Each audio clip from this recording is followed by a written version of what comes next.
The Prophet ﷺ said that when the believer is placed into their grave and they hear the final footsteps of their family leaving, the punishment comes. And as the punishment comes from above, your prayer stands up and it puts its hand up and says, "Ma qibali madkhal." You will not pass through me. So the prayer guards your head. And then the punishment comes to you from your right side. And the Prophet ﷺ said, your siyam, your fasting rises and stands guard and says, "Ma qibali madkhal." You will not pass through me. And then to his left, his zakah stands and says, "Ma qibali madkhal." You will not pass through me. And then at his feet, his sadaqah and sila, his goodness towards his family and then his community, his voluntary charity, his truthfulness, his honesty, all of those things stand guard at the bottom and say, "Ma qibali madkhal." You will not pass through me. And then it's said to him, "Sit up." And he sits up. The Prophet ﷺ said that the sun is made to appear to him as if it's about to set. Yani it's almost Maghrib. It's about to be Maghrib. So the believer is accustomed to what? You're accustomed to salah. You're accustomed to prayer. And if you wake up at an odd time, sort of disoriented, the first thing you worry about is, did I miss my prayer? So this person says, "Let me pray."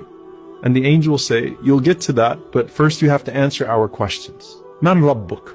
Who is your Lord? Ma dinuk? What is your religion? Man Nabiyuk? Who is your prophet?"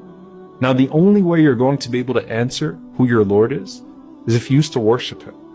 And the only way you're going to be able to answer what your religion is if you actually used to practice it. And the only way you're going to be able to answer who your prophet is, sallallahu alaihi wasallam, is if you used to actually follow him. And if you answer right, a voice cries out from the heavens and says, "Sadaqa abdi, my slave has spoken the truth."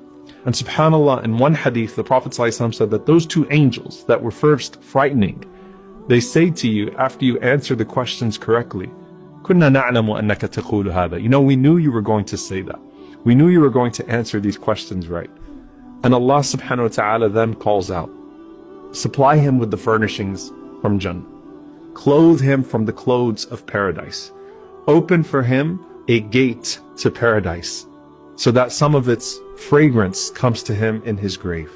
And then his grave is expanded for him as far as his eye can see. And then at that point, you are laying in the clothes of Jannah with a window to Jannah. And everything starts to feel like Jannah, starts to feel like paradise.